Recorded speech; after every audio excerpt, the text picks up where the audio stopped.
राज्यातील युवा प्रशिक्षणार्थींच्या सेवेत सामावून घ्या, अन्यथा देहू ते मंत्रालयावर पायी दिंडी धडक मोर्चा. हरिभक्तपरायण तुकाराम बाबा महाराज शासनाला दिले 4 मार्चपर्यंत अल्टिमेट. राज्यातील युवा प्रशिक्षणार्थींच्या सेवेत सामावून घ्या, अन्यथा देहू ते मंत्रालयावर पायी दिंडी धडक मोर्चा काढण्यात येणार असल्याची माहिती चिक्कलगी भुयार मठाचे मठाधिपती श्री संत बागडेबाबा मानवमित्र संघटनेचे सर्वेसर्वा तथा महाराष्ट्र राज्य युवा प्रशिक्षणार्थी संघटना पश्चिम महाराष्ट्राचे प्रमुख हरिभक्तपरायण तुकाराम बाबा महाराज यांनी आयोजित पत्रकार परिषदेत दिली. तुकाराम बाबा म्हणाले, राज्यातील मुख्यमंत्री युवा कार्य प्रशिक्षणार्थींच्या न्याय हक्कासाठी 16 जानेवारीला मुंबईच्या आझाद मैदानावर मोर्चा काढला. 4 मार्च रोजी सांगली येथील आझाद व्यायाम मंडळ ते जिल्हाधिकारी कार्यालय पायी जिल्हाधिकारी यांना निवेदन दिले. राज्यातील 1,10,000हून अधिक प्रशिक्षणार्थींवर बेरोजगारांची कुऱ्हाड कोसळलेली आहे. शासनाने याचा सहानुभूतीपूर्वक विचार करावा ही आपली प्रमुख मागणी आहे. शासनाने याचा गांभीर्याने विचार न केल्यास येत्या 4 मार्च रोजी श्री क्षेत्र देहू येथील श्री संत तुकाराम महाराज यांच्या गाथा मंदिर ते मंत्रालय पायी दिंडी काढण्यात येणार आहे. या दिंडीत हजारो प्रशिक्षणार्थी सहभागी होणार आहेत. तेव्हा शासनाने ती वेळ येऊ देऊ नये. 6 महिन्यांचे प्रशिक्षण पूर्ण केल्यानंतर इच्छुक उमेदवार ज्या ठिकाणी काम करत असतील त्यांना तिथेच कायमस्वरूपी नोकरी रोजगार मिळेल असं माजी मुख्यमंत्री एकनाथ शिंदे यांनी जाहीर केलं आहे आणि त्यानुसार या प्रशिक्षणार्थींना न्याय द्यावा. प्रशिक्षणानंतर कायम रोजगार देण्यात यावा. विद्यावेतनमध्ये वाढ करण्यात यावी. विद्यावेतन नियमित आणि वेळेवर देण्यात यावं.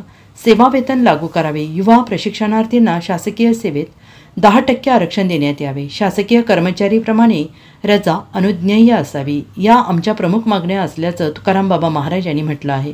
पुणे जिल्हाधिकारी आणि संबंधित विभागाच्या आयुक्तांना याबाबत निवेदन देण्यात आलं आहे.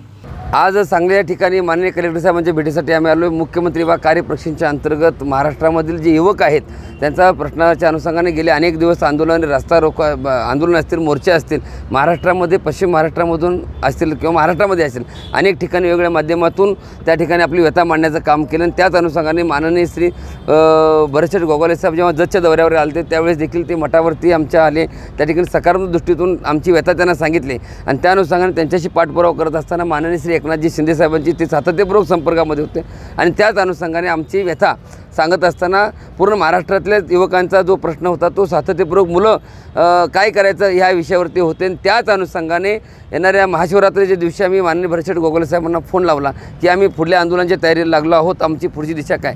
तर त्यांनी सांगितलं की आम्ही 2 दिवसात तुम्हाला आम्ही सांगू. 2 दिवस सांगू म्हटल्यानंतर आम्ही 2 दिवस पुन्हा थांबलो आणि काल सकाळी आम्ही माननीय भरतशेठ गोगावले साहेबांच्याकडे पुन्हा आमची मुलं पाठवून दिली. रायगड जिल्ह्यातील जे मुख्यमंत्री वा कार्य प्रशिक्षणामध्ये काम करणारे मुलं आहेत. साहेब आम्ही येऊ का, कसं काय. नाही म्हणजे तुम्ही काय येऊ नका.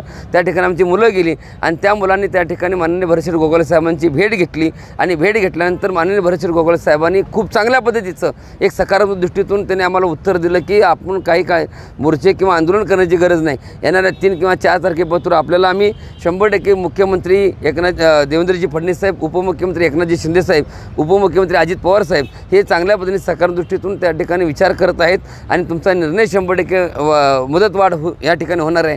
तुम्ही कुठल्याही पद्धती रस्त्यावर उतरायची गरज नाही, आंदोलन करण्याची गरज नाही, अशा पद्धतीचं त्यांनी अभिवचन त्या ठिकाणी दिलेलं आहे. आम्ही त्याचं स्वागतच करतोय, आनंदाचा उत्सव साजरा करतोय. पण जर समजा सरकारने आमचा विचार करून 4 तारखेपासून आमचा जर विचार नाही केला किंवा जर सांगितलं नसताना आम्ही गप बसलो असं जर सरकारला वाटत असेल तर त्याही पद्धतीनं आम्ही एक पर्याय मार्ग या ठिकाणी काढलेला आहे. तो म्हणजे 4 तारखेपासून आम्ही सरकारची वाट बघणार. 4 तारखेपर्यंत सरकारने निर्णय देतो म्हणून सांगितलेलं त्या पद्धतीचं आमच्याकडं मोबाईलमध्ये त्यांची बाईट पण देखील आम्हाला त्यांनी पाठवलेली आहे. त्या बाईटच्या अनुषंगाने समाधानकारक बाईट त्यांची आहे, त्यामुळे त्यांचं स्वागतच करतो आहे. खूप चांगल्या पद्धतीचं मुलांच्या बाबतीत त्यांनी सांगितलेलं आहे. आम्ही नुसता फोनवरती बोलल्यानंतर ह्या गोष्टी न संपता त्यांनी स्वतः त्या ठिकाणी बाईट पाठवून देऊन समाधानकारक उत्तर दिले. जर समजा आमच्या मागण्या मान्य झाल्या तर आम्ही देहू या ठिकाणी जगद्गुरू तुकाराम महाराजांची बीज येणाऱ्या 16 तारखेला आहे. आमच्या मठावरती देखील असते. जगद्गुरू तुकाराम महाराजांच्या बीजच्या अनुषंगाने मोठ्या प्रमाणात कार्यक्रम देहूमध्ये होत असतो आणि त्याच अनुषंगाने आम्ही येणाऱ्या 4 तारखेला देहूमध्येच जगद्गुरू तुकाराम महाराजांचे गाथा मंदिर जे आहे त्या गाथा मंदिरापाशी आम्ही सर्वजण एकत्र जमणार आहोत.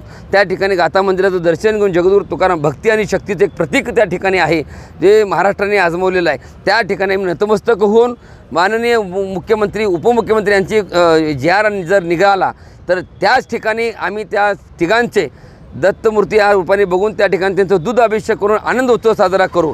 आणि जर JR नाही निघाला तर तेवढ्याच संख्येने मुंबईच्या दिशेनं पायी दिंडी ही टाळ मृदंगाच्या गजरामध्ये मुंबईच्या दिशेनं मुख्यमंत्र्यांच्या भेटीसाठी आम्ही जाण्याचा निर्णय ह्या ठिकाणी घेतलेला आहे। आणि सरकार ह्या ठिकाणी सकारात्मक दृष्टीतून आमचा विचार करेल आणि ती वेळ आमच्यावर येऊ नये। आणि जर वेळ आली तर त्या ठिकाणी जर JR मिळाला तर आनंद उत्सव साजरा होईल आणि JR नाही मिळाला तर मुंबईच्या दिशेनं मी लाखोच्या संख्येनं मुलं मुंबईच्या दिशेनं निघणार आहोत। सायंकाळी 5 वाजता दिनांक 4/3/2025 रोजी सायंकाळी 5 वाजता मी मुंबईच्या दिशेने निघणार आहोत। Bureau report SVN Marathi, Sangli.